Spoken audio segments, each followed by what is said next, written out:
This week on Report on Conditions, we'll cover a structure fire in Moreno Valley and a cut and rescue traffic collision in Jurupa Valley. We'll also share some strong work kudos, as well as an important message about drowning prevention and water safety.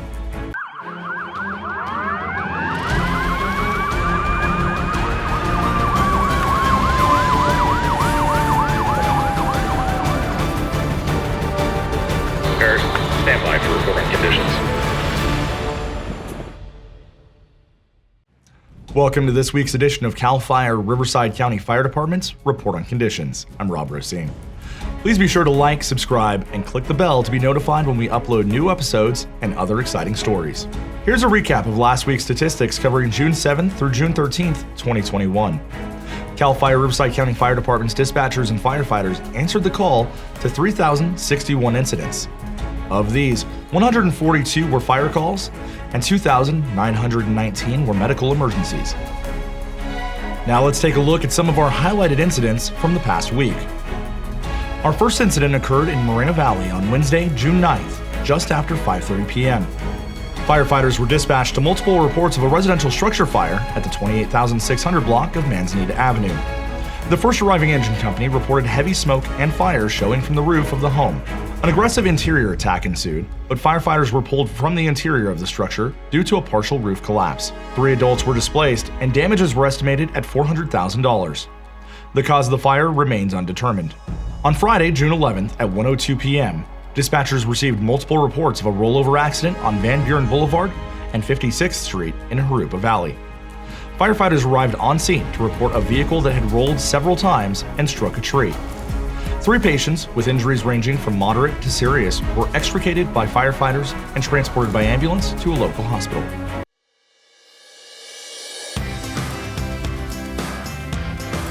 This week's Strong Work shout-out goes to the Earning Your Shield Skills program. You'll see in this photo Firefighter 2 Daniel Lucido, Firefighter Paramedic Joshua Brand, and Firefighter 2 Paramedic Luke Koblenz proudly displaying their hard-earned helmet shields after successfully completing this year-long voluntary program where they present classes, training, and skills applications in preparation for their first-year joint apprenticeship program.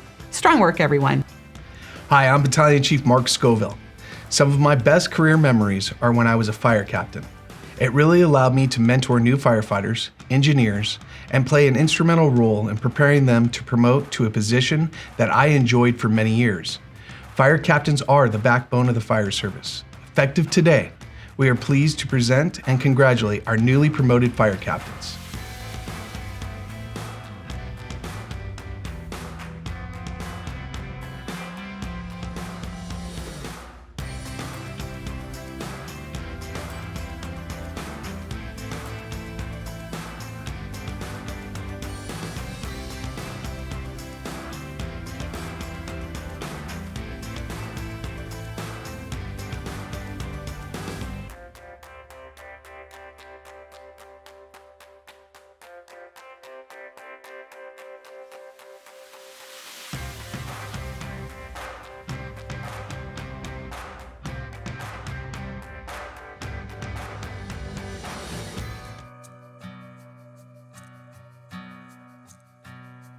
Drowning is the #1 cause of death in children ages 1 through 4 and can occur in as little as 4 seconds.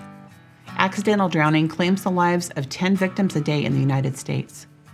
It is a silent killer. You never think it could happen to you until it does.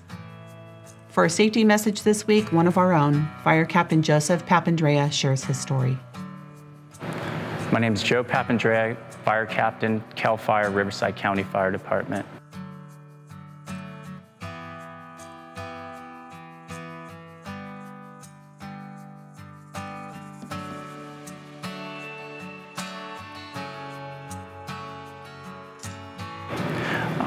On July 5th, 2019, my wife had called me at the fire station.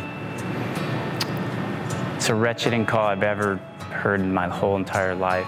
It was a phone call I picked up from my wife screaming, telling me that my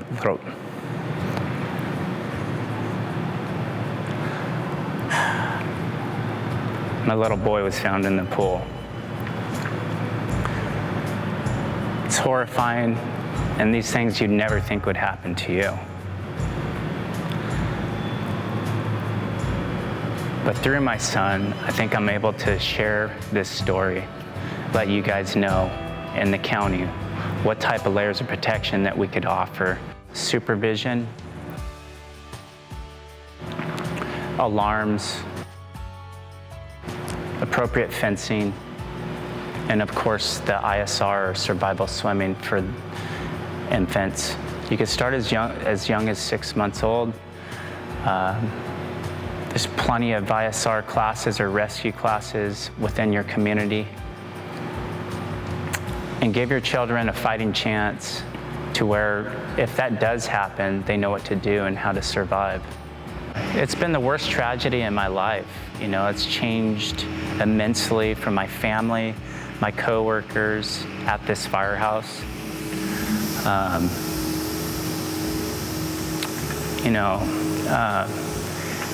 If I could just say one thing, I hope that people take what I have to say and apply it to their daily life, in and out throughout the state, through family members. These layers of protection are so important that you don't want to be in my shoes. I'll tell you that. And I think through this, there's a lot to learn. Accidents do happen, but at the same time, there's preventative measures that need to be in place.